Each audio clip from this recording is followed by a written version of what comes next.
안녕하세요. 사연 읽어주는 남녀입니다. 오늘도 와주셔서 감사드리며 그럼 오늘의 사연 바로 소개해드리겠습니다. 안녕하세요. 저는 경기도에 사는 두 아이 엄마입니다.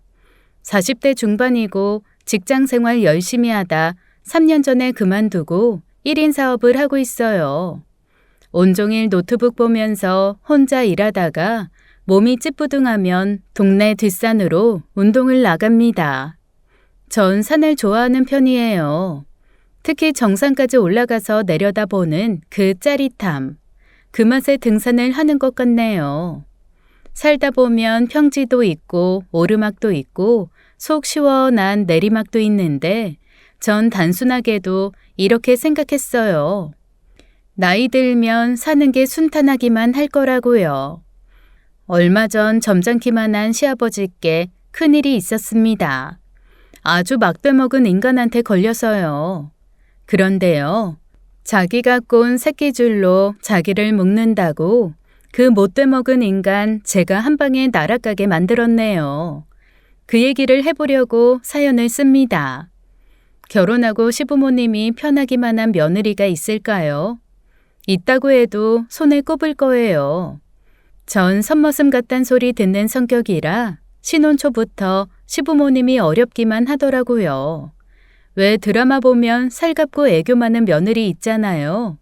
전 보기만 해도 닭살이 돋았어요. 시부모님도 말씀이 많지 않으셔서 남편과 저 시부모님, 그때는 장가안간 시동생 이렇게 5 식구 모이면 TV를 꼭 틀어놔야 했습니다. 안 그러면 무건수행도 아니고 너무 조용해서요. 우리 집이 원래 딸이 귀해. 아버지도 삼형제 중 둘째시고 우리가 딸 낳으면 뉴스에 날 일이다 진짜. 그래도 며느리라고 나 하나인데 어쩔 땐 민망해 죽겠어. 없는 애교를 억지로 부릴 수도 없고. 별 걱정을 다 한다. 그냥 너답게 해. 우리 부모님 말 많은 거 싫어하셔. 그런데 거짓말같이 제가 딸을 낳은 거 있죠. 사실 아기 성별 50%인데 그 확률로 손녀를 낳아 안겨드리자 시부모님 180도 달라지셨습니다. 아버님, 어머님 그렇게 활짝 웃는 모습 아기 낳고 처음 봤어요. 세아가 수고했다. 이렇게 예쁜 손녀가 어디 있냐 그래. 눈매가 아버님을 쏙 빼닮았어요. 전 쌍꺼풀이 없는데 혜빈이는 이렇게 진하게 쌍꺼풀이 있잖아요. 그러냐. 어디 다시 보자 우리 혜빈이. 할아버지 보고 웃었어. 아이고 우리 공주님. 조심해요. 애기 목을 잘 받쳐야지. 이제 내가 좀 안아봅시다. 혜빈아, 할아버지 품이 편하지? 할미한테 안 갈 거지? 제 딸이 태어난 뒤 집안 분위기가 확 달라졌습니다. 할 얘기도 많아지고 저절로 웃음꽃이 피더라고요. 그 뒤 2살 터울로 아들 낳고 시동생도 장가를 가고 이제 시부모님 걱정이 없으신 듯 했죠. 아버님은 공무원으로 정년 퇴임하셨고 집 한 채 갖고 계셨어요. 아들 2 장가 보내느라 다른 재산은 없었지만 연금 받으시며 2분 검소하게 생활하셨습니다. 씀씀이가 크지 않은 분들이라 별 탈 없으면 그냥 사시는 거였는데 건강검진에서 시어머니가 암 진단을 받으셨네요. 가족들 다 크게 놀랐고 병원에서 빨리 수술부터 하자고 해서 시어머니 당장 병원 생활 시작하셨습니다. 수술하시고 항암 진행하면서 2년이란 시간이 훌쩍 흘렀고요. 아버님이 어머님 간병 도맡아 하시면서 자식들한텐 신경 쓰지 마라 하셨지만 그럴 수가 있나요? 저도 들여다보고 남편이랑 시동생 내외도 번갈아 가며 시댁에 들렀죠. 맏며느리인 저는 병원이나 보험, 의료 장비 대여까지 만약을 대비해 알아보는 역할이었고 그쪽으론 도사가 됐어요. 가끔 어머님이 미안하다 하시면 제가 그랬어요. 약 드시고 관리 잘하시면 건강 회복하실 수 있어요. TV에도 많이 나오잖아요. 암 완치해서 잘 지내시는 분들이요. 그리고 어머님은 아버님이 계신데 무슨 걱정이세요? 전 진짜 깜짝 놀랐어요. 어머님 곁에 딱 붙어서 살림이며 약 챙기시는 거며 다 하시고 아버님 같은 남편 어디 흔해요? 저 양반도 젊었을 땐 안 그랬어. 나 없으면 큰일 날 것 같으니까 그런 거지.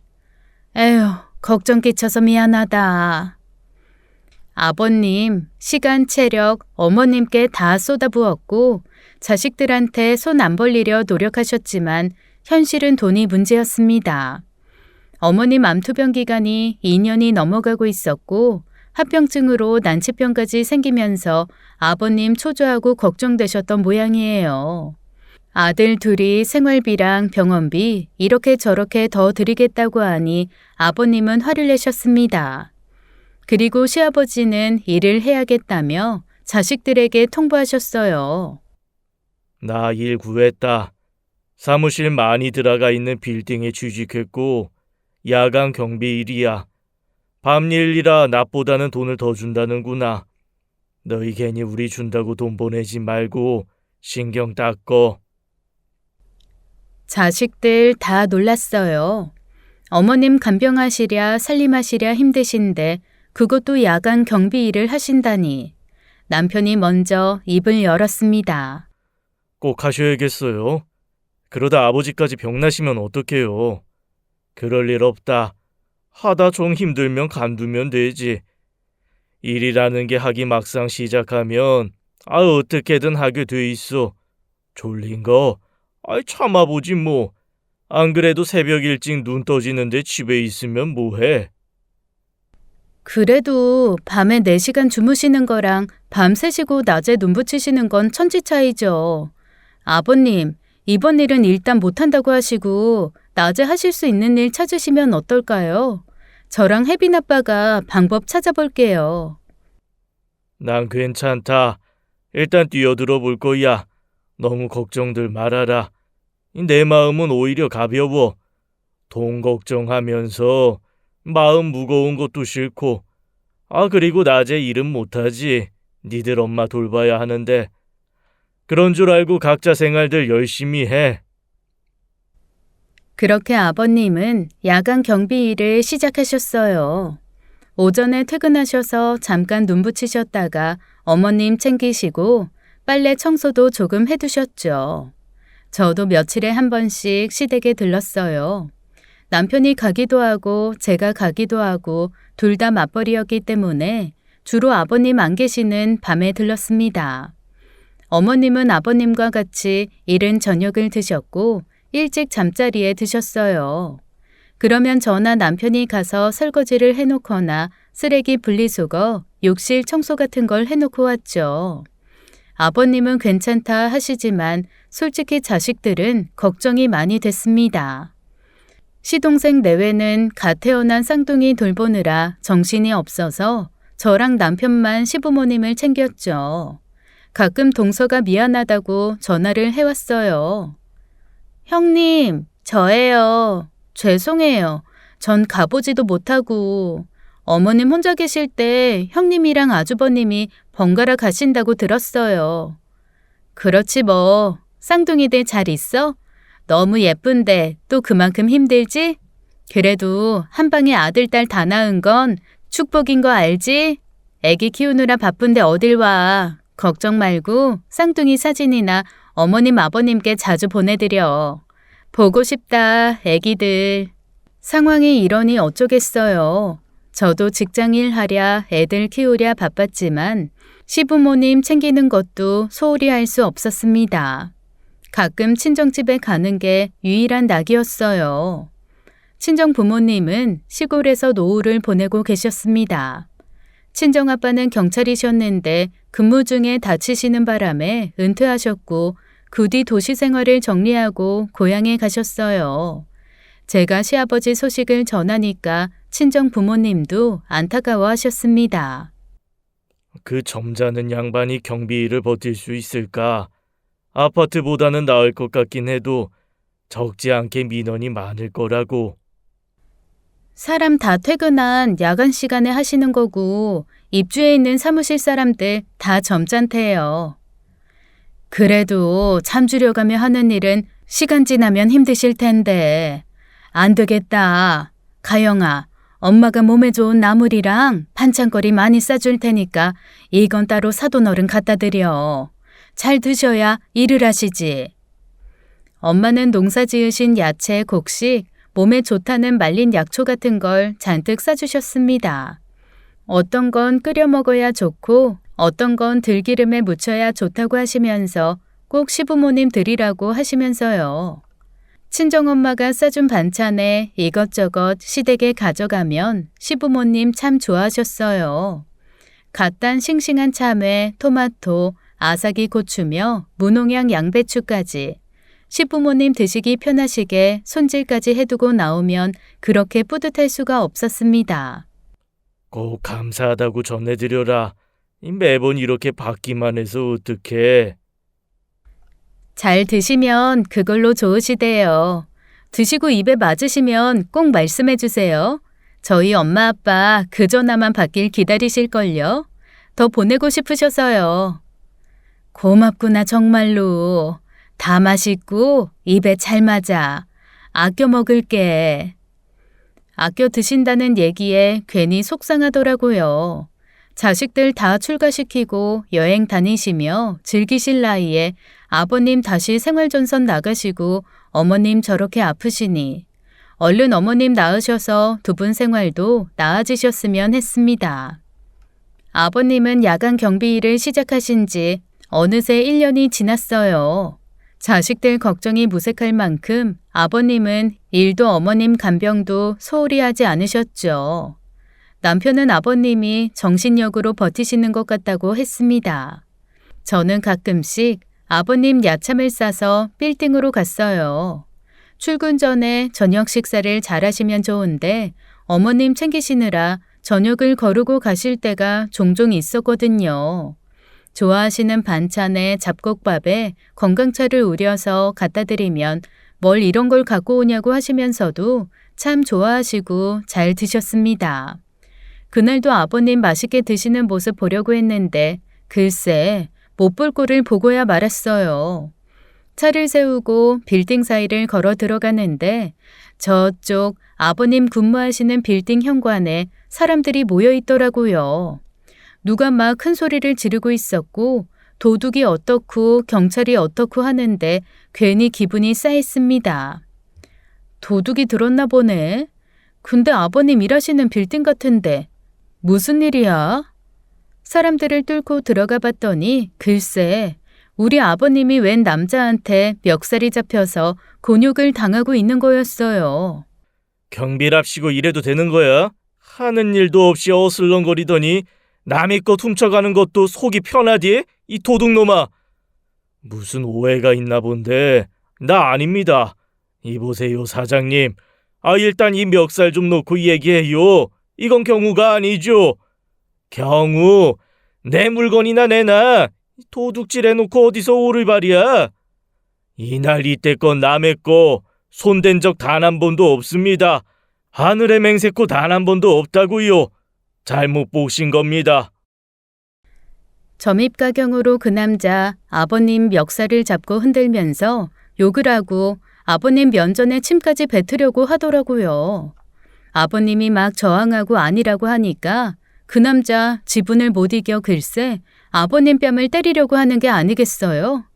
혼비백산 정신이 나가 제가 나섰습니다. 어머머, 지금 뭐 하는 거예요? 왜 이러세요? 이 손 놓고 얘기해요. 누구한테 누명을 씌워요? 어따 대고 욕을 하고 도둑이라고 모는 거냐고. 정말 기가 막혀 죽겠네. 아버님, 괜찮으세요? 난 아니다. 이 사장님이 오해를 해서. 사장님은 무슨 사장님? 아저씨, 누구한테 누명을 씌워? 아저씨가 경찰이야 뭐야? 아니 깡패야? 왜 사람을 때리려고 하는데? 이 여자가 뭔데 끼어들어. 그럴 만하니까 그러지. 이 재수 털려. 우리 아버님, 당신 같은 사람한테 손가락질 당할 그런 분 아니라고. 뭔가 단단히 오해를 하고 이러는가 본데 당장 사과해요. 당장요. 며느리라 이건가? 이건 순 도둑놈의 집안이구만. 당신도 어디 가서 도둑질 하나 보지? 남의 물건 훔쳐간 양반 감싸고 도는 폼이 딱 그런데. 그 소리 듣는데 끓는 물에 주전자 뚜껑 날아가더라고요. 저도 눈이 돌아갔습니다. 말 함부로 하시네. 울 친정아버지 경찰이고 모범 경찰상까지 받은 사람이야. 이거 왜 이래? 도둑놈의 집안? 아저씨, 이렇게 깡패짓 하는 건 자랑스러운 짓이에요? 왜 선량한 시아버지한테 덤터기를 씌워? 댁 사정은 모르겠고 내 사무실에서 금이 없어졌고 의심 가는 인간 이 사람뿐이라고 CCTV에 다 찍혀 있어. 귀신이 찍혔나 보네. 어디 봅시다. 우리 아버님이 그랬는지 어디 보자고요.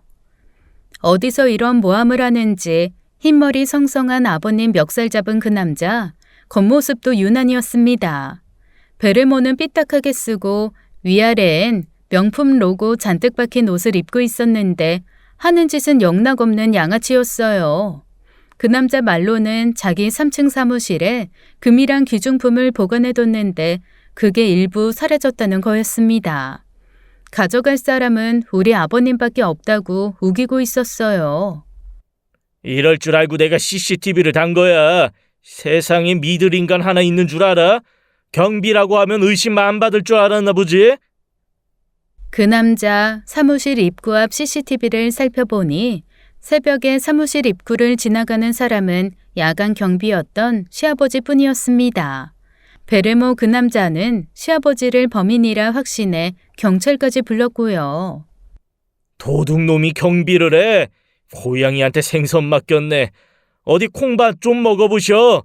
남의 금부치를 훔쳐놓고 아니라고 잡았대? 인간아, 그렇게 늙고 싶냐? 이거 봐요. 우리 아버님이 들어간 장면은 없잖아요. 사무실 문 열고 들어갔다 나오는 장면이 없는데 이게 다예요? 이거 보고 우리 아버님 도둑으로 몰았나? 진짜 어이없네. 순 억지 아니야? CCTV엔 아버님이 지나간 장면만 있지 그 사람이 주장하는 결정적 장면은 없었습니다. 그 CCTV는 사무실 입구에서 바로 앞에 복도만 찍고 있을 뿐이었어요. 사무실 안을 찍는 것도 아니고 아버님이 사무실 안에 들어가는 장면도 없었습니다. 아버님은 그냥 랜턴을 들고 그 앞을 지나가기만 한 것뿐이었어요. 결론적으로 누가 문을 열고 훔쳐갔는지 확인할 수 있는 방법은 없는 거였습니다. 이건 아니다 싶어 전 항의했죠. 아버님도 너무 억울해하셨어요. 생사람을 잡아도 유분수지. 누구한테 도둑 누명을 씌워? 난 아니에요. 아니라고요. 이 아저씨 웃기는 사람이네. 우리 아버님이 그 앞을 지나치기만 했지. 문을 열고 들어가기랬어. 금인지 뭔지를 훔치는 장면이 있어요. 그냥 심증만 있다 뿐인 거잖아요. 난 또 뭐라고. 무고죄는 죄 아닌 줄 알아요? 난 내 사무실에서 밤 11시면 퇴근을 하고 그 이후엔 이 경비밖에 지나간 사람이 없단 말이야. 난 아침 8시에 출근하는데 그 사이에 누가 또 여길 왔다 갔겠어? 그 사이에 금이 사라졌는데 CCTV에 잡힌 사람이 경비뿐이 없는데 내 말이 틀려? 심증이잖아요, 심증. 사과하세요. 우리 아버님한테 사과하시라고요. 당신 같은 사람한테 도둑 누명 쓰실 분 아니에요. 얼마나 대쪽같이 살아오신 분인데. 대쪽 같은 소리 하네. 경찰 오면 찍소리도 못할 거면서. 그 사람은 경찰 오기 전에 빨리 자수하고 금부치 내놔라. 그러면 봐주겠다고까지 하는 거 있죠. 미치고 팔짝 뛴다는 말 이럴 때 하는구나 싶었습니다. 전 아버님 앞을 딱 가로막고 섰어요. 사과를 할 일인지 우리가 사과를 받아야 할 일인지는 경찰 오면 얘기하자고 했죠. 곧 출동한 경찰들도 증거가 부족하다고 했습니다. 천만 다행이었죠. 베레모 남자가 그러는 거 억지 아니냐고 제가 막 항의하니까 경찰도 그렇다고 하더라고요. 난 절대로 그런 일이 없다니까요. 난 억울합니다. 결백해요. 아버님, 여기서 아버님이 그거 훔쳤다고 생각하는 사람 없어요. 저 베레모 쓴 남자만 우기는 거니까 안심하세요. 곧 남편과 시동생이 왔고 펄펄 뛰었죠. 그 베레모 남자랑 한판 뜨겠다는 거 제가 겨우 말려야 했습니다. 경찰은 우리 얘기도 듣고 베레모 남자 얘기도 들어주더라고요.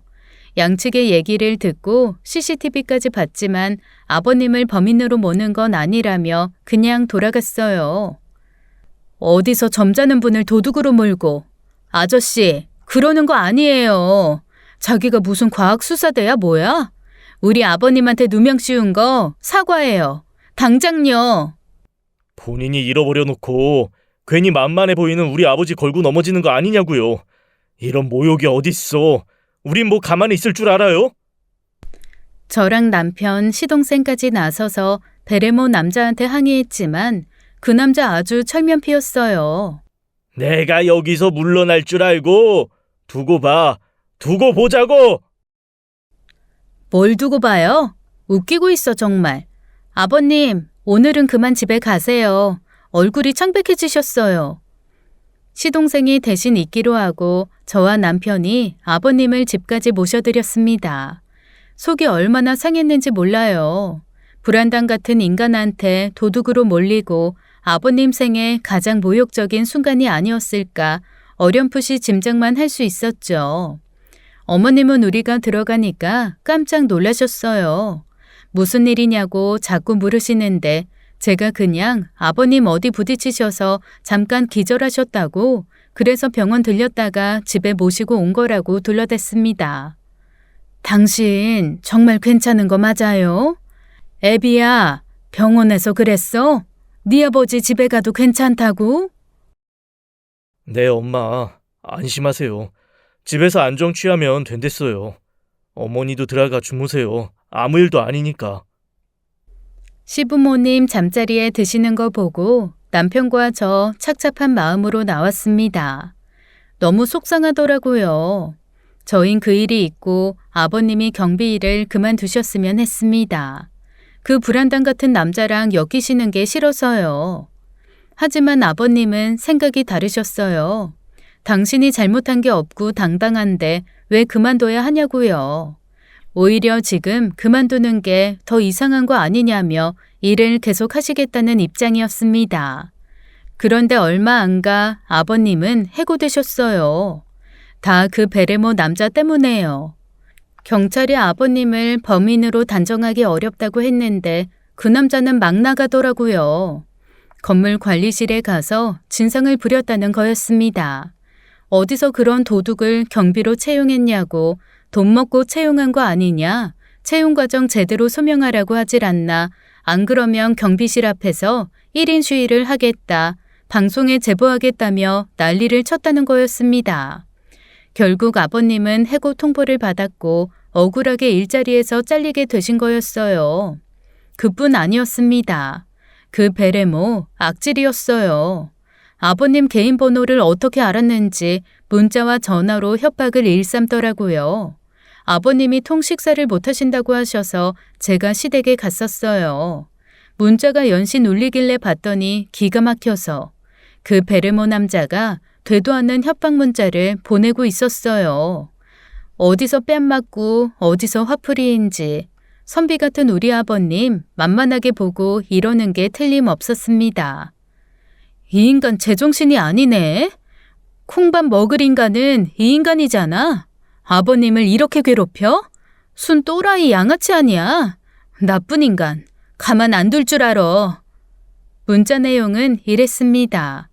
훔쳐간 금붙이랑 귀중품 내놓지 않으면 고소와 소송으로 평생 괴롭힐 거라고 아주 당당하게 공갈 협박을 하더라고요. 부재중 전화도 상당히 와 있고 해서 전 이걸 다 증거로 모아놓았습니다. 가만 보니 누굴 위협하는 폼이 한두 번 해본 솜씨가 아니었어요. 자기보다 약해 보이는 사람한테 으름장 놓고 위협하는 게 양아치가 따로 없었습니다. 제대로 혼쭐을 내주지 않으면 우리 아버님 계속 당하실 것 같았어요. 당연히 자식들 다 들고 일어났죠. 내가 알아봤는데 이미 문자 내용만 봐도 공갈 협박죄야. 당장 변호사 선임해서 혼쭐을 내줄까? 진짜 피가 거꾸로 솟는다. 우리 이렇게 가만히 있어도 되는 거야? 아버지 밥도 못 드시잖아. 소송이란 게 한번 시작하면 보통 골치 아픈 게 아니에요. 비용도 만만치 않고. 소송 길어지면 그때마다 저 불안당이랑 엮일 텐데 그게 더 고역일지도 몰라요. 뭐 좋은 방법 없을까? 단칼에 한 방에 보내버릴 수 있는 그런 거. 나도 소송은 아닌 것 같아. 그 인간 하는 걸로 봐선 죄 없는 사람 걸고 넘어지는 게 익숙한 것 같던데 괜히 소송 길어지면 우리만 손해야. 아이 그럼 억울하고 분한 건 어떻게 할 건데? 아버지는 왜 그런 일을 한다고 해서 그냥 집에 계시지? 그렇게 말하는 시동생 마음도 이해가 안 되는 건 아니었습니다. 아버님 속상하기도 하고 자식들 앞에 면목도 없으신 것 같았어요. 물론 잘못하신 건 하나도 없지만요. 며칠 후 아버님은 몸살에 걸리신 것 같다고 하시더니 몸져 누우시더라고요. 너무 억울하셔서 생병이 나신 것 같았어요. 어머님도 걱정이 이만저만이 아니었습니다. 전 아버님 병원 모시고 가서 수액 맞춰드리고 다시 그 불안당을 찾아갔어요. 사과를 받아내려고요. 분해서 가만히 있을 수가 없었습니다. 전 낮에 사무실에 쳐들어갔어요. 근데 분명 사람은 있는 것 같은데 문을 잠가놨더라고요. 뭔가 상당히 수상쩍었어요. 이 인간 뭐 구린 일 하는구나 라는 생각이 들었죠. 여보세요? 문 좀 열어보세요. 안에 사람 없어요? 누구야? 누군지는 열어보면 되잖아요. 할 말 있으니까 열어요. 백주대낮에 사무실 문을 왜 걸어 잠가요? 이상하네 진짜. 그때 벌컥 문이 열리더라고요. 안에서 중국 음식 냄새가 확 풍겼습니다. 큼큼한 쓰레기 냄새도 나는 것 같고요. 아, 밥 먹는데 누구시오? 나 당신 때문에 해고된 경비 며느리예요. 왜 우리 아버님 잘리게 했어요? 잘못한 것도 없는데. 이 아줌마가 여기가 어디라고 찾아와? 잘못한 게 왜 없어? 그 인간한테 내 금이나 내놓으라고 해. 혼쭐 나고 싶지 않으면. 어따 대고 반말이야. 우리 아버님 당신 물건 훔쳤다는 증거도 없잖아. 당장 사과해요. 관리실 가서 우리 아버님 복직해달라고 하고 정식으로 사과하라고요. 사과는 마트에 가서 찾고. 아줌마, 할 일이 그렇게 없어? 도둑질한 시애비 편들어주고 다니게. 아이 꺼져 당장. 코앞에서 문이 쾅 닫혔어요. 정말 씨알도 안 먹혔죠. 관리실에 가서 말도 해봤지만 그 직원들도 피해자라면 피해자였어요.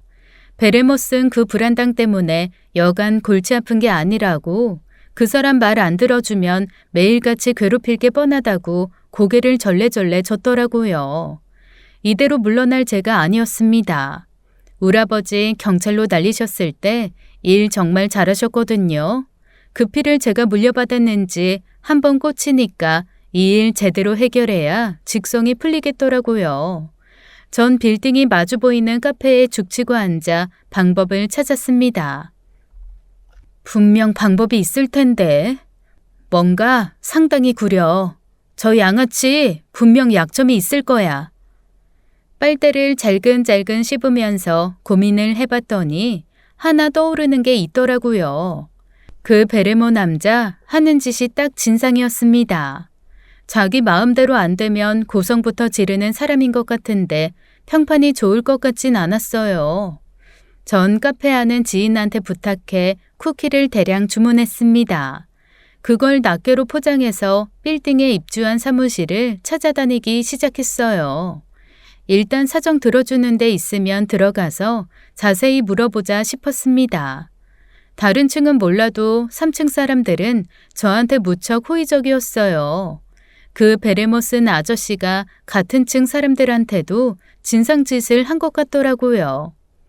안녕하세요. 바쁘신데 죄송합니다. 얼마 전에 해고된 경비 아저씨 며느리예요. 뭐 좀 여쭤보려고요. 아, 네. 그 일은 진짜 말도 안 돼요. 솔직히 경비 아저씨 쫓겨난 거나 마찬가지예요. 분리수거도 잘해주시고 진짜 좋으셨는데 그런 짓 하실 분 아닌 거 우리 다 알아요. 그쵸. 아버님, 아직도 억울해하세요. 평생을 얼마나 정직하게 사셨는데요. 그래서 말인데요. CCTV가 그 베레모 아저씨 사무실 앞에 하나 달려있던데, 거기 말고 다른 데는 없나요? 아, 있어요. 저희 얼마 전에 설치했어요. 진짜요? 정말 희소식이었습니다. 그 사무실은 3층 공용 화장실 앞에 있었어요. 위아래로 술집과 노래방이 있어서 취객들이 화장실을 찾다가 문이 잠겨 있으면 노상 방뇨를 하는 일이 종종 있었대요. 사무실 직원들은 너무 짜증이 나서 문 앞에 CCTV를 설치해 두었고요. 그 CCTV 각도를 보니까 문제의 베르모 아저씨의 사무실 입구도 나왔습니다. 눈이 번쩍 뜨였어요. 그 CCTV 좀 볼 수 있을까요? 이 은혜는 진짜 안 잊을게요. 은혜라니요. 저 베레모 아저씨 목소리만 크고 평소 거만하게 굴어서 저희도 싫어요. 화장실도 혼자 문 잠가놓고 오래 쓰고 완전 진상이라니까요. 그 직원들은 온라인 쇼핑몰을 하고 있었는데 아버님이 일도 잘 도와주시고 친절하셔서 좋았다며 절 흔쾌히 도와주더라고요. 그분들이 보여준 CCTV를 확인해 보니 결과는 충격적이었습니다. 베르모 남자가 보여준 CCTV에선 안 보였던 모든 장면들이 다 보였어요. 금이 없어졌다는 날 새벽에 어떤 남자가 베레모 아저씨 사무실에 들어가는 게 보였습니다. 하는 짓도 영 수상쩍은 게 여기저기 두리번거리면서 사무실에 들어가더라고요. 저만 본 게 아니라 사무실 직원들도 다 같이 확인했어요. 저기 보이죠? 젊은 남자 들어간 거 보셨죠? 아, 네. 정말 내가 이럴 줄 알았다니까. 보길 정말 잘했네요. 내 속이 다 시원하네. 직원들 다 같이 소리 지르고 박수치고 난리였어요. 전 바로 경찰에 이 사실을 알렸습니다. 그리고 베레모 아저씨를 불러서 같이 경찰서로 갔어요. 이거 봐요. 이 새벽에 아저씨 사무실에 들어간 사람 따로 있잖아요. 이 젊은 남자 뒤통수 잘 보라고요. 우리 아버님 아니잖아요. 그 베레모 남자는 인상을 팍 찌푸리더니 아무 말도 안 하더라고요. 그러더니 혼자 중얼거리는데 분명히 아들 어쩌고 하는 것 같았습니다. 뭐라고 했어요? 지금 아들놈 어쩌고 하지 않았어요? 설마 이 남자 아저씨 아들이에요? 그럼 뭐 아줌마가 어쩔 건데. 내 아들놈이 내 사무실에 들어온 건데 뭐 어떻게 하라고. 뭘 어떻게 하긴. 이봐. 아저씨 아들이 들어갈 땐 없던 쇼핑백 들고 나오네. 범인은 아저씨 아들이잖아. 당장 우리 아버님한테 사과해요. 이래놓고 누명을 씌우고 그 난리를 쳐? 제가 하도 기막혀 난리를 치는데도 그 베레모 아저씨 꿈쩍도 안 하더라고요. 되려 이런 말 같지도 않은 소리를 짓거렸어요. 멀쩡히 경비가 있는데 이런 걸 보고만 있냐. 직무유기다. 자기 할 일 못한 건 맞지 않냐. 어쨌거나 금을 도둑 맞은 건 경비 잘못이라는 개소리였습니다. 하다 이런 멍멍이 소리까지 듣고 나니 저의 인내심은 바닥이 나고 말았어요. 이 아저씨 통 잘못한 걸 모르네. 우리 아버님 아저씨 때문에 병났다고요. 점잖은 분한테 억울하게 누명 씌워놓고 아니면 그만? 아저씨 정식으로 우리 아버님한테 사과하세요. 평생 소송으로 괴롭혀주겠다고 협박한 것까지 다 무릎 꿇고 사과하라고요. 나는 직업 윤리를 얘기하는 거 아니야. 그럼 경비가 잘했어? 경비랍시고 후레쉬 들고 한가하게 돌아다니기만 하면 되는 일이냐고. 경비이기 이전의 사람이고 존중받을 사람이라는 거잖아요, 내 말은. 그리고 아저씨, 왜 반말이에요? 나 언제 봤다고 처음부터 반말이냐고. 그리고 당신이 봤어? 우리 아버님이 어떻게 일하는지 당신이 처음부터 끝까지 봤냐고.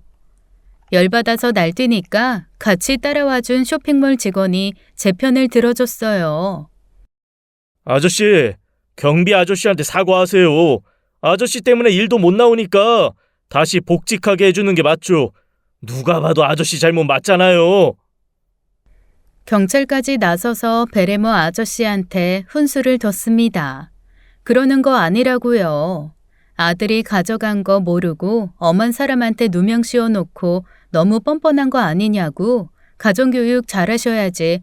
우리 집에 도둑놈 집안 운운한 것도 다 사과하라고 제가 미친 여자처럼 소리를 질렀더니 아무 말 못하더라고요. 당장 아들을 불러내라고 하고 경찰서에서 버텼습니다. 경찰이 직접 그 아저씨 아들한테 연락을 했어요. 얼마 지나지 않아 키가 멀대같이 큰 청년이 들어오더라고요. 얼핏 20대 중반, 30대 초반으로 보였습니다. 전 달려들어 물었어요. CCTV에 다 찍혔다고 이 아저씨 아들 맞냐고요. 네, 그런데요. 아줌마 누군데 이래요? 나 누명 쓴 분 며느리인데 당장 우리 시아버지한테 사과해요. 그렇게 해야 맞지. 그런데 이 남자 자기 아버지한테 혼날 것만 무섭고 저는 신경도 쓰지 않더라고요. 그러게 아버지, 왜 내 용돈을 끊어? 내가 달랄 때 줬으면 이런 일 없잖아. 시끄러워 이 자식아. 뭘 잘했다고? 아이 따라와. 절대로 이 부자를 그냥 보낼 수 없었어요. 전 아들을 가로막았습니다. 시아버지한테 사과는 언제 할 거냐고 부자를 캐물었고 간신히 그 아들한테 대답을 받아냈어요. 아버님한테 사과하겠다는 대답을요. 끝까지 그 베레모 아저씨는 말을 안 하더라고요. 전 그 아저씨를 엄청 노려봐주고 한달음에 시댁으로 달려갔습니다. 그리고 아버님 붙잡고 다 말씀드렸어요. 아버님은 벌떡 일어나셨죠. 언제 아팠냐는 듯이요. 500년 묵은 채증이 쑥 내려가는 것 같다. 그치? 범인은 따로 있지. 아이고 속 시원해. 내가 그 작자를 그냥 그래놓고 나한테 사과할 생각도 없어 보인다고. 그게 사람이야 짐승이야. 이 아들을 그따위로 키워놓고 누구한테. 이제 신경 쓰지 마세요. 아주 막대먹은 인간이에요. 아버님 진짜 축하드려요. 누명 벗으셨어요. 이게 무슨 일이냐? 무슨 누명? 다 해결됐어요, 어머니. 제가 다 밝혀냈어요. 눈물이 찔끔 날 정도로 기분이 좋더라고요. 저는 남편에게도 전화하고 시동생한테도 연락을 했습니다. 그날 저녁 시댁에 다 같이 모였어요. 오늘 있었던 일 처음부터 끝까지 다 말했죠. 그랬더니 남편 시동생 동서할 것 없이 다들 야단이었어요. 자기 아들한테 도둑 맞아 놓고 어디서 큰 소리냐고요. 그래도 일단 기분은 좋았습니다. 그리고 저녁 먹을 때 이런 얘기가 나왔어요. 어떻게든 사과는 받아야 한다. 그 베레모 아저씨 아버님한테 개망신 준 거 생각하면 끝까지 사과는 받아야 한다고 온 가족이 입을 모았죠. 자식 교육 잘못한 주제에 어디 남한테 덤터기를 씌우고 협박까지 한 거 혼쭐을 내줘야 한다고요. 저도 같은 생각이었습니다. 며칠 후 전 친정집에 내려갔어요. 그동안 있었던 일을 말씀드렸더니 친정 부모님도 엄청 분개하셨죠. 그리고 아빠한테 결정적인 한마디를 듣게 됐어요. 그 불안당 같은 인간 확실히 수상하단 말이야. 이 요상한 사무실을 열어두고 금을 갖다 숨겨놓는다고. 뭔가 구려. 확실히 구린 냄새가 나. 아버지도 그렇지? 나도 이상한 게 한두 가지가 아니야. 더 파볼까? 근데 어떡해? 난 경찰도 아니고 탐정도 아닌데. 의심의 끈은 놓지 말고 기다려봐. 곰곰이 생각하고 있으면 분명 실마리가 잡힐 테니까. 오라버지 은퇴는 하셨어도 한번 경찰은 영원한 경찰이셨네요. 전 아버지 얘기 골똘히 생각하며 집으로 돌아왔습니다. 그때까지도 그 무례한 아저씨와 아들은 저한테 전화 한 통 없었어요. 제가 분명 사과하라고 요구했고 그러겠다고 약속까지 받아냈는데 느낌상 사과 안 할 게 분명했습니다. 아주 괘씸했어요. 일단 아버님은 명예롭게 복직하셨습니다. 누명을 벗자 건강도 나아지셨어요. 그리고 빌딩 관리 사무실로 찾아가셨죠. 잘못한 게 없으니 일을 계속하겠다고 당당히 말씀하셨대요. 관리사무소 직원들도 반대하는 사람 없었고요. 험한 일 겪었지만 크게 액땜했다 치면 된다면서 대인배처럼 당당히 출근하셨습니다. 친정아빠는 시아버지에게 응원의 전화까지 하셨더라고요. 사돈어른, 아이 욕 보셨습니다. 얼마나 억울하셨어요, 그래. 아이고, 별일을 다 겪었습니다. 그래도 우리 며느리가 두 팔 걷어붙이고 나서줘서 아주 든든하고 고마웠죠. 며느리 아니었으면 큰일 날 뻔했어요. 당연히 나서야죠. 어려운 일에 누구보다 먼저 나서주는 게 그게 가족 아닙니까? 그리고 실마리는 의외의 곳에서 풀렸습니다. 세상 좁은 거 실감했어요. 아이 친구 엄마를 만나 근황을 나누다가 아버님이 겪은 일을 털어놓게 됐죠. 성격 활발하고 시원시원해 잘 통하는 지인이었어요. 그 엄마 한 동네 오래 살았고 부동산 일도 해서 동네 소식통이기도 했습니다. 아버님 누명 벗게 돼서 다행이야. 그 인간들 생긴 것도 돈 자랑만 하게 생겨서 사람 만만히 보고 얼마나 막대하는지 이제 그 비슷한 사람만 봐도 경기를 하겠다니까. 나 그 사람 누군지 알 것 같아. 어떻게? 베레모 쓰고 다니고 명품 로고 엄청 크게 박힌 옷만 입는 댔지? 그 졸부진상 여기저기서 똥 뿌리고 다니네. 졸부? 그 사람이 졸부야? 외제차에 명품에 하도 돈 많다고 유세를 하고 다녀서 동네에서 졸부라고 소문이 났다는 거였습니다. 알고 보니 그 지인과 같은 아파트 살고 마주보는 동에 사는데 주차 문제로 하루가 멀다 하고 시끄럽게 굴어 유명 인사래요.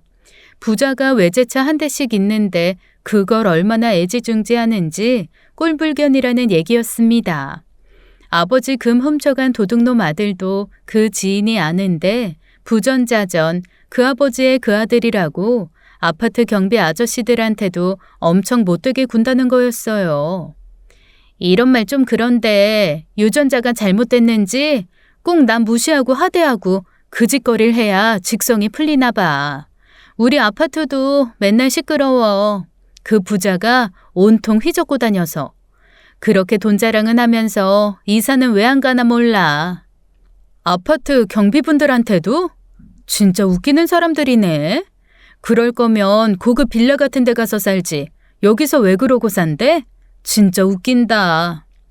게다가 외제차에 흠집이 조금이라도 생기면 블랙박스 뒤져서 근처 지나간 사람을 쥐잡듯 잡는다고 하더라고요.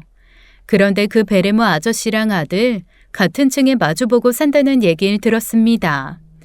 그 부자 사이도 평범하진 않겠다는 생각이 들었어요. 코앞에 살면서 아들이 아버지 금부치를 훔치고 아버지는 그런 아들의 행각을 모른 채 한다는 것도 이상하고요. 진짜 졸부가 맞긴 한 건지 전 혹시 몰라 그 베레모 부자의 등기부를 열람해봤습니다. 기절 초풍하는 줄 알았어요. 졸부라더니 그렇게 있는 티를 내고 다니더니 순 깡통집에 빚잔치잖아. 세금 체납에 차압까지. 이런 상황에 금부치는 또 왜 있고? 어머 이 사람들. 진실은 멀리 있지 않았습니다. 그 부자들 사는 집 거의 깡통이었어요. 집값에 버금가는 많은 대출과 세금 미납으로 국세청에 차압까지 당해 있었죠. 그 사무실에 금부치를 숨겨둔 이유가 만천하에 드러났어요. 전 머리를 굴려봤습니다.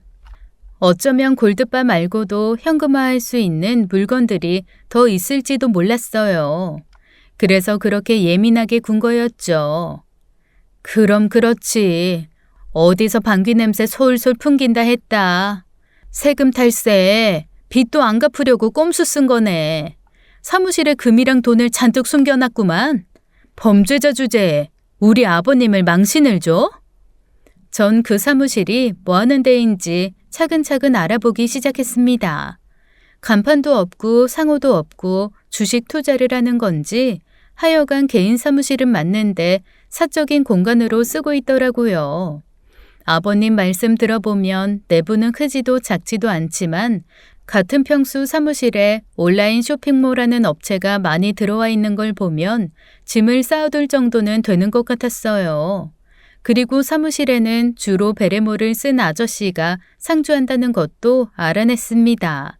아들은 거의 안 왔는데 더군다나 금붙이 훔쳐간 뒤로는 얼씬도 하지 않는다고 하더라고요. 그 안에 뭔가 있어. 확실히 있다고. 전 주말에 그 부자가 사는 아파트에서 잠복을 했습니다. 그 인간들 어떻게 사는지 눈으로 확인을 해야 했어요. 그랬더니 세금 미납에 빚잔치 하는 것 치고는 무척 호화롭게 살더라고요. 베레모 아저씨 토요일 아침에 외제차 몰고 나가더니 골프 연습부터 하고 비싼 식당에서 대낮부터 와인에 랍스타에 고급 음식들만 배 터지게 먹고요. 오후에는 백화점 명품관에서 신나게 쇼핑을 하더라고요. 그 부인이라는 사람도 처음 봤는데 부창부수. 명품관에서 물건을 사재 끼고 그걸 현금으로 지불하는 걸 목격하게 됐습니다. 다음에 또 신상품 나오면 연락 줘. 이 번호로. 어머 사모님, 핸드폰 번호 또 바꾸셨어요? 핸드폰 새 걸로 바꾸면서 번호도 갈아치웠네. 다음번엔 그 뭐야, 백화점 VIP 불러서 뷔페준다며? 네, 디너 파티 있어요. 꼭 오세요 사모님. 현금 펑펑 쓰면서 백화점에서 사모님 소리 들으며 귀부인 흉내내며 살더라고요. 게다가 아버지 골드바 훔쳐간 아들은 부부인지 여자친구인지 커플로 다니는데 운동하러 가는 척하면서 다른 여자 만나고 문어발식으로 바람까지 피고요. 식구들이 몽땅 예의 도덕은 물 말아먹은 데다 준법 정신도 없는 게 한눈에 보였습니다. 그 아들도 대신 주최해 주시는 분이나 경비 아저씨한테 막대하는 모습이 참 눈살을 찌푸리게 했습니다. 그래, 네가 보고 배운 게 있겠니? 어쩌면 저렇게 아버지를 닮았을까? 내가 당신들 정의의 이름으로 용서하지 않을 거야. 어디 혼쭐 좀 나봐라. 전 그 가족들이 어떤 호화 생활을 하는지 하나하나 다 기록하고 파일로 남겼습니다. 이건 절대로 그냥 지나칠 수 없는 문제였어요. 증거 다 모으고 남편에게 말했죠. 이 사람들 어떻게 혼쭐 내주면 좋겠냐고요. 남편과 전 머리를 맞대고 이 사람들 몰래 고발하기로 작정했습니다. 악질 세금 체납자, 고의로 빚을 안 갚고 자기들만 호의호식하는 인간들은 제대로 벌을 받을 필요가 있었어요.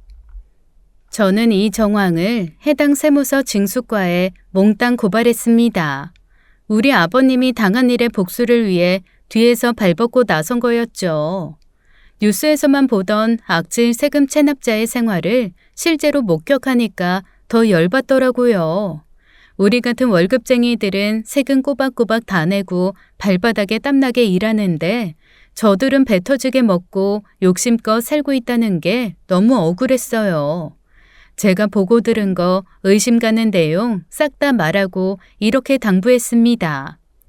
아셨죠? 아주 상습적으로 그러는 인간들이니까 예고 없이 불시에 습격해야 돼요. 안 그러면 놓친다니까요.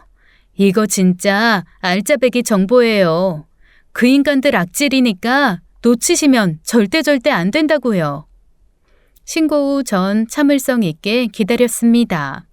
곧 시작될 불꽃놀이를 기다리는 것처럼 약간은 설레는 마음으로요. 얼마 뒤 시아버지한테 전화가 오더라고요. 아, 이게 무슨 일이냐? 아주 난리가 났다. 애미가 와서 한번 와봐라. 그 베레모 구설 치는 인간 아주 단단히 잘못을 한 모양이야. 이런 좋은 구경을 놓칠 수 없었죠. 전 불이 나게 아버님 일하시는 빌딩으로 달려갔습니다.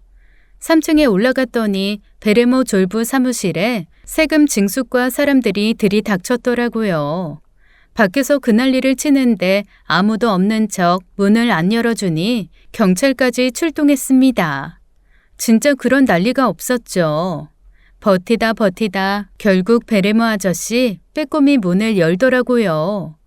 그 기회를 경찰과 조사관이 놓칠 리가 없었습니다. 문은 확 열렸고 베레모 아저씨 그 바람에 확 복도로 미끄러졌어요. 그 바람에 베레모가 훌렁 벗겨졌습니다. 알고 보니 가발이 붙어있는 모자더라고요. 웃음이 나오려는 걸 간신히 참았습니다. 국세청에서 나왔습니다. 문을 왜 안 열어줍니까? 충분히 들리셨을 텐데. 아유, 안 들렸어요. 왜 그러세요? 그 아저씨 뻔뻔스러운 얼굴로 나왔지만 목소리는 기어 들어가더라고요. 고소해서 저도 모르게 웃음이 나왔습니다. 조사관들이 사무실 안에 들이닥쳤고 곧 고성이 오가는 게 들렸어요. 지켜보니 사무실 안에 숨겨놓은 금부치와 현금이 상상 이상인 것 같았습니다. 아, 이건 진짜 안 된다니까요. 제가 제 발로 가서 밀린 세금 내겠습니다. 아, 이걸 함부로 가져가시면 어떡해요? 돈 없다는 분이 이렇게 많은 금과 현금을 보유하시고 그렇게 호화 생활을 해요? 아이, 그거야 어쩔 수 없이 생활은 해야 하지 않습니까? 아유, 그거 정말 안 됩니다. 이 금부치 몇 개나 된다고? 아유, 왜 남의 물건에 손을 대요? 아유, 미치겠네. 제가 다 갚을 테니까 이런 것들 다 그냥 두세요. 아이, 제발요. 가만 만지지 마세요. 다 기록해. 골드바 여기 쌓여있는 거 몇 갠지. 아버님한테는 길길이 날뛰더니 국세청 조사관 앞에서는 설설 기는 모습이 꽤 볼만하더라고요. 3층 사무실에 있던 사람들까지 다 나와서 구경을 했습니다. 쇼핑몰 직원들이며 베레모 아저씨한테 불만 있던 사람들 다 한마디씩 하더라고요. 예상은 했지만 저런 악질일 줄은 몰랐다고요. 결국 사무실에 숨겨놓은 금과 현금은 몽땅 압수가 되었습니다. 베레모 아저씨 나중엔 국세청 조사관한테 화를 내다가 파리처럼 손을 모아 싹싹 빌더라고요. 이것만큼은 제발 안 됩니다. 아, 조금 더 기한을 주시면 제가 어떻게든 갚을게요. 아, 우린 뭐 먹고 살라고요? 그 말 거기 있는 사람 중에 믿는 사람 아무도 없었을 겁니다. 법치국가에서 이래도 됩니까? 에이씨, 왜 욕을 하세요? 우리 법을 집행하고 있는 겁니다. 세금을 잘 내셨어야죠. 그게 먼저 아닙니까? 그런데 국세청 사람들 엄청 멋있더라고요. 감정 절제하고 딱 할 말만 하면서 법을 집행하는데 와, 카리스마 있더라고요. 그 아저씨 평소 으스대던 건 어디 가고 빌빌 기는데 너무 쌈통이었습니다. 전 아버님한테 조용히 말했죠. 아버님, 이 광경 절대로 잊으시면 안 돼요. 억울한 거 조금은 풀리셨어요? 그래, 이 탐욕스러운 인간들 아주 요절을 내버려야지 했는데 이 속이 시원하다 못해 뻥 뚫린다. 아, 세금 내는 거 아까워 저렇게 구차하게 살아. 외국처럼 세금 안 내는 인간들은 요절을 내내야 하는데. 욕심만 그득한 베르모 아저씨가 조사관들 앞에서 쩔쩔 매는 모습은 두고두고 시댁 밥상에서 화제되었습니다. 그 아저씨 명품 로고 박힌 옷도 막 벗어 제끼면서 이거 카피 상품이라고 변명하던 모습도 진짜 웃겼어요. 실은 그거 진짜 명품인 거 조사관들은 안 속더라고요. 시간이 지나고 아버님은 그제야 모든 게 이해된다고 하셨습니다. 야간 경비일 시작하자마자 그 아저씨 아주 날카롭게 굴면서 잔소리가 많았대요. 경비일 제대로 하라면서 감시하듯 굴고요. 그게 다 자기 뒤가 캥기니까 그런 거였습니다. 그게 뭐냐? 아, 세금 낼 거 내고 빚진 거 있으면 갚으면서 발 뻗고 살 것이지. 아, 구차하게 살면서 남한테 해코지 나는 게 나이살이나 먹고 할 짓이야. 알고 보니까 내 전임자도 그 사람 때문에 나갔더라고. 정말요? 그 등살에 시달리다가 나갔나 봐요. 나쁜 끝은 반드시 있댔어요. 그 사람들 고생길이 훤할 거예요. 자기들이 지은 죄 다 그대로 받느라고요. 시동생과 동서는 그 좋은 구경거리를 놓쳤다고 야단이었죠. 아버님은 그 뒤로 빌딩 경비 일을 계속하고 계세요. 체력이 받쳐줄 때까지는 하시겠다는 각오세요. 결국 3층 문제의 사무실은 비워졌대요. 같은 층의 사무실 사람들 하나같이 알턴니 빠진 것처럼 속 시원하다고 좋아했다고 들었습니다. 친정아버지는 이 사건의 전말을 들으시고 한참 동안 웃으셨어요. 결국 그 인간들 혼쭐을 내줬구나. 잘했다. 뒤가 구린 인간들은 꼭 뭘 흘리고 다니지. 이 세상에 완전 범죄가 어디 있어. 그런 머리로 누굴 속이려고. 속 시원해 정말. 아버님도 그 사람들 나가니까 일하시는 게 훨씬 편하시대요. 앞으로 할 수 있을 때까지는 계속 일하시겠대. 몇 달 뒤 지인 통해 그 부자가 이사 갔다는 소식을 들었어요. 외제차 2대도 견인이 됐고요. 그 전에 국세청 사람들이 양쪽 집에 들이닥쳐 뭘 싹 다 압수해 갔다고 하더라고요. 또 그 아파트 2채 경매가 진행되었다고 들었습니다. 집도 통째로 날린 것 같았어요. 탐욕만 부리던 그 가족들 결국 탈탈 털리고 무일푼이 된 거죠. 게다가 그 아들은 바람핀 걸 와이프한테 들켜서 온 동네가 떠나가게 부부싸움하고 꼴사납게 동네를 떠났다고 들었습니다. 그 사람들 가니까 온 동네가 다 평화로워. 미꾸라지 한 마리가 흙탕물 만들고 얼마나 골치 아팠는데 우리 동네 사람들 요새 다 웃고 다녀. 주차할 때도 얼마나 서로 배려하는지 분위기가 다 바뀌었다니까. 그래? 그 동네 분위기 좋다고 집값 오르는 거 아니야? 그래주면 땡큐고. 혜빈 엄마 덕분이기도 하니까 그렇게 되면 내가 한턱 쏠게. 요새도 가끔 떠오르는 장면이 있어요. 그 심술 많은 아저씨 한치 앞도 모르고 백화점에서 명품 쇼핑에 비싼 음식 사 먹던 그 모습을 잊을 수가 없네요. 그렇게 펑펑 쓰는 돈이 어떤 돈인데 참 뻔뻔하고 이기적인 모습에 아직도 치가 떨립니다. 뛰는 사람 위에 나는 사람 있다는 걸 그 인간들은 인정이나 할까요? 이번 일 계기로 정신 똑바로 차리고 남한테 피해주는 일 더는 없었으면 좋겠네요. 잘 산다는 게 뭘까요? 잘 먹고 잘 사는 거 물론 중요하지만 그보다 사람답게 사는 게 더 중요하지 않나요? 이 일을 계기로 전 더더욱 우리 친정부모님, 시부모님께 잘하게 됐습니다. 까딱 잘못해 저런 사람들이랑 인연 맺었으면 전 속 터져 못 살았을 거예요. 한 세상 부귀영화는 못 누려도 누구 앞에서도 당당하게 그렇게 살고 싶습니다. 아, 천만다행으로 어머님 건강은 많이 좋아지셨어요. 자식들 다 아버님의 공이 크다고 생각하고 있고요. 명절 빼고 사계절, 더우나 추우나 출근하시는 아버님을 전 언제나 응원합니다. 시아버지 닮아 우직한 남편 출근시키고 저도 제 사업 열심히 운영하고 어때요? 우리 식구들 앞날 창창하겠죠? 아버님 일 그만두시면 제주도 여행 가려고요. 빨리 그날이 왔으면 좋겠습니다. 제 이야기는 여기까지입니다. 긴 사연 들어주셔서 감사합니다. 지금까지 사연 읽어주는 남녀였습니다.